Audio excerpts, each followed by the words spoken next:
అంతే సత్యం గారు ఉన్నారు, political analyst. Very good morning అండి, వెల్కమ్ టు ద షో అందరికీ కూడా. ఫస్ట్గా సత్యం గారు గుడ్ మార్నింగ్ అండి. గుడ్ మార్నింగ్ అండి. హైడ్రా అంటే తెలియని వారు ఎవరు ఉండకపోవచ్చేమో, అంటే చదువుకున్న వాళ్ళు, చదువులేని వాళ్ళు, చిన్న పెద్ద ఎవరు తారతమ్యం లేకుండా అందరికీ తెలిసినటువంటి పేరు హైడ్రా. ఆ విధంగా దూకుడుగా వెళ్ళడం మనం చూసాం. ఎవరిని ఉపేక్షించం, తన మన అనే భేదాలు చూపించమంటూ ముందుకెళ్లారు. ఓకే, హై పీపుల్ వరకు ఓకే, ఏదైతే కింది స్థాయి రూపాయి దాచుకొని కట్టుకున్న ఇళ్లను కూల్చేసి మాకు కనీసం నోటీసులు ఇవ్వలేదు, కనీసం మాకు చెప్పలేదు, ఆ మిషనరీ కానీ ఇవి కానీ తీసుకెళ్లే అవకాశం కూడా ఇవ్వలేదంటూ చాలా చూసాం. ఆ తర్వాత వచ్చినటువంటి పరిణామాలు, నిన్న కోర్టు మాట్లాడినటువంటి కామెంట్స్, కోర్టు మందలించినటువంటి పరిస్థితి మనం చూస్తున్నాం. ఏమంటారు సత్యం గారు? ఒకటండి, ఎంతమంది హైకోర్టుకి వెళ్ళినా స్టే ఇవ్వలేదు ఇప్పటి వరకు. హైడ్రా పనిచేయొద్దు అని చెప్పేసి స్టే ఇవ్వలే. తర్వాత కోర్టే ఒక మాట చెప్పింది నిన్న, మేము ఇంతవరకు హైడ్రా వద్దనలేదు, కానీ మేము ఇచ్చిన డైరెక్షన్స్ ఫాలో కావని చెప్పినాం, మీరు కావట్లేదు అని చెప్పింది. తర్వాత ఏ రాజకీయ పార్టీ కూడా మేము హైడ్రా వద్దనట్లేదు, కానీ డెమోక్రటిక్గా పనిచేయండి, ఆల్టర్నేటివ్గా చూపి చేయండి అని చెప్పేసి రాజకీయ పార్టీలు అంటున్నాయి. సరే, పొలిటికల్ డైలాగ్స్, హైడ్రా అనేది డ్రామా అనేది ఒక పార్టీ అంటది, ఇంకో పార్టీ అంటది. కానీ మనందరికి మధ్య కూడా ఒక ఏకాభిప్రాయం ఉంటుంది అనుకుంటున్నాను నేను. ఏమిటంటే చెరువులు లేదా నాలాలు అది ప్రభుత్వ ఆస్తి. అది కూడా ఇప్పుడు ప్రభుత్వాలు కూడా పెట్టినవి కావు. 11వ శతాబ్దం నుంచి అనేక రాజ్యాలు, రాజులు కూడబెట్టారు ప్రజల కోసం. చెరువులు లేదే మంచినీళ్ళు లేవు, మంచినీళ్ళు లేదే ప్రజలు లేరు.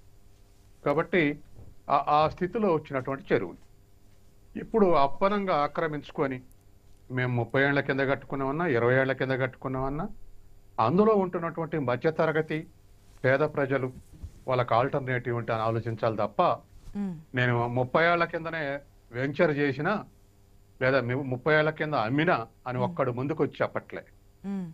ఉన్నవాళ్ళు, కొనుక్కొని ఉన్న వాళ్ళు మాత్రం మేము కొనుక్కున్నామండి, మేము నష్టపోతున్నాం అనేటువంటి బాధని హైకోర్టు, ప్రభుత్వం కూడా ఆలోచించాలి. హైకోర్టు కూడా అదే డైరెక్షన్స్ ఇస్తుంది. హైకోర్టు కూడా అడిగినట్టుగా తెలుస్తుంది కదా సత్యం గారు. ఒకవేళ మీ దగ్గర ఫార్మ్స్ అన్ని చూసుకొని మీరు ముందుకు వెళ్తున్నారా పత్రాలన్నీ అని? తర్వాత రెండోది, ఆ ఉన్న చెరువులలో సరే రింగ్ రోడ్డు వరకు 500 ఉన్నాయి అంటున్నారు.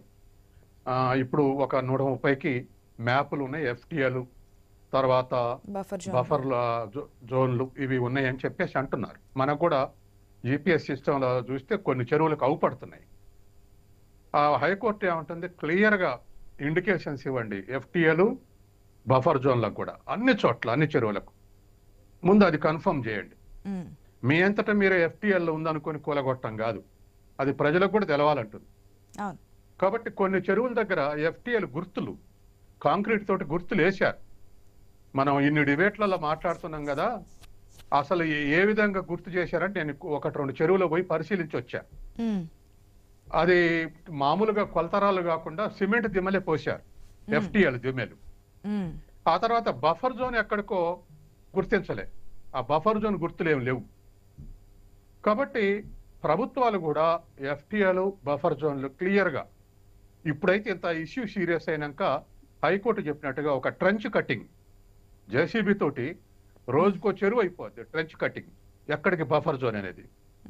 అట్లా ట్రెంచ్ కటింగ్ చేస్తే లోపట ఉన్నది బఫర్ జోన్ అని ప్రజలకు అర్థం అవుద్ది, భవిష్యత్తులో కొనరు. ఇప్పుడు ఉన్నటువంటి వాళ్ళు కూడా గుర్తిస్తారు, మనం తప్పు చేశాం, బఫర్ల జోన్లో కొన్నాం అని చెప్పేసి గుర్తిస్తారు. కాబట్టి ఆన్లైన్లో పెట్టి ఇది బఫర్ జోన్ అంటే ఎంతమంది ప్రజలకు తెలుసు? 1% మంది కూడా తెలియదు, అది చూడటం. కాబట్టి హైకోర్టు ఏమంటుంది, ముందు అది తేల్చండి అని చెప్తుంది, అది తేల్చాలి. తర్వాత రెండో అంశం, కొనుక్కున్న వాళ్ళు నష్టపోతారు, అమ్మిన వాళ్ళని. కాబట్టి అమ్మిన వాళ్ళని కూడా ఫిక్స్ చేసుకుంటూ రావాలి వాళ్ళు. అంటే ఎవరైతే వెంచర్లు చేసిర్రో, ఎవరైతే అమ్మారో వాళ్ళని ఫిక్స్ చేయాలి. వాళ్ళని ఫిక్స్ చేస్తే విషయం బయటకు వస్తుంది. అసలు కల్ప్రిట్స్ వాళ్ళే, ఆక్రమించి వెంచర్లు చేసిన వాళ్ళే కల్ప్రిట్స్, కొన్నవాళ్ళు కాదు. కాబట్టి ఇది రెండోది. మూడోది, కొన్న వాళ్ళకు ఆల్టర్నేటివ్ అంటే ఇప్పుడు సపోజు ఒక అపార్ట్మెంట్ 70-80 లక్షలు పెట్టి కొనుక్కున్నాడు, నువ్వు డబుల్ బెడ్రూమ్ ఇల్లు ఇస్తే 30 లక్షలు అంటున్నారు, నష్టపోతున్నటువంటి ఫీలింగ్ ఉంటుంది. కాబట్టి వాళ్ళని కన్విన్స్ చేయడానికి ఏ పద్ధతులు అనుసరించో అవి. ఉమ్, తర్వాత గ్రౌండ్ లెవెల్ ఎవరైనా సొంతంగా కట్టుకుంటే, బఫర్ జోన్ అయినా తనే కట్టుకుంటే అన్ని పర్మిషన్స్ ఇచ్చుంటే వాళ్ళతో కూడా ఆల్టర్నేటివ్ స్థలం. ఉమ్, ఎందుకంటే ఇవాళ స్పెషల్ ఎకనామిక్ జోన్లో ఒక్కొక్కళ్ళకు 1000 ఎకరాలు ఇస్తున్నారు, 1000 ఎకరాలు అలాట్ చేస్తున్నారు. కాబట్టి ఇటువంటి నష్టపోయిన వాళ్ళకు, ప్రజలందరికీ కాదుగా, ఇటువంటి నష్టపోయిన వాళ్ళకి ఎందుకు కూడా ఇవ్వకూడదు. ఉమ్, తర్వాత రెండవది, టెక్నికల్ గా హైకోర్టు లేవనెత్తినాయి. 48 గంటలు మీరు నోటీస్ ఇచ్చారు, 40 గంటలే కూలగొట్టారు. ఎందుకని వాళ్ళు ఎక్స్పోజ్ చేస్తుంది మీడియా. కాబట్టి అటువంటి టెక్నికల్ మిస్టేక్స్ ఉమ్, కొంతమందికి FTL ఉన్నాయిగా, ఇంకా నోటీస్ ఇవ్వటం ఎందుకు, అందుకని FTL ని కూలగొట్టొచ్చు అని కూలగొట్టే ఉన్నాయి. కాబట్టి హైకోర్టు ఏమంటుందంటే all are equal before law అనేటువంటి సూత్రం ఒకటి సహజ న్యాయం కదా, అది ఆఖరికి అడగాలి కదా, అడగకుండా మీరు ఎందుకు చేస్తారు అనేటువంటి ఇటువంటి లేవనెత్తింది. కాబట్టి ఇప్పటికైనా ప్రజలు మెచ్చుకోరు. ఏది ఫస్ట్ ఫేజ్ లో కూలగొడుతుంటే ప్రజలు మెచ్చుకోరు, ఇన్నాళ్ళకు వీళ్ళ పాపం పండిందని. ఉమ్, రెండో వైపు ప్రజలు అన్ని చెరువుల మీద ఒక కంప్లైంట్ ఇచ్చారు, ప్రజలు ఇచ్చారు. ప్రజలకు గతంలో ఒక డయాస్ లేదు. ఉమ్, అంటే ఎవరికి ఇవ్వాలి, రెవెన్యూ వాళ్ళకి ఆక్రమిస్తారంటే రెవెన్యూ వాళ్ళే పర్మిషన్లు ఇచ్చారు, కుమ్మక్కయ్య ఉన్నారు. మున్సిపాలిటీ వాళ్ళకి కంప్లైంట్ ఇవ్వాలి, మున్సిపాలిటీ వాళ్ళు కూడా కుమ్మక్కయ్యే పర్మిషన్లు ఇచ్చారు. ఉమ్, మరి ఈ సోషల్ వర్కర్స్ కానీ లేకపోతే ఒక సమాజం హితం కోరుకునే వాళ్ళు కానీ ఎవరికి కంప్లైంట్ ఇవ్వాలి, ఉమ్, అయితే మున్సిపాలిటీ లేదా రెవెన్యూ. వాళ్ళు రెండు పట్టించుకోలేదు. ఇప్పుడు హైడ్రా వచ్చింది కాబట్టి ఇది పని చేస్తుందని చెప్పేసి అందరూ కూడా హైడ్రా తోటి కంప్లైంట్లు ఇచ్చారు. వెంటనే ట్రేస్ అవుట్ అవుతా ఉన్నాయి. ఉమ్, అవుతున్నటువంటి వాటిని హైకోర్టు డైరెక్షన్స్ లో వాటిని గూలిస్తే ఇప్పటికి కూడా ఆపాల్సిన పని లేదు చెరువులలో. ఉమ్. తర్వాత రెండోది, మాట్లాడదాం. చెరువులలో మా పక్కకు ఇంకొన్ని డౌట్స్ కూడా ఒక మాట. ఉన్నాయి సత్యం గారు, మాట్లాడదాం. ఆ డౌట్స్ కూడా క్లారిఫై తీసుకుందాం. దానికంటే ముందు న్యూస్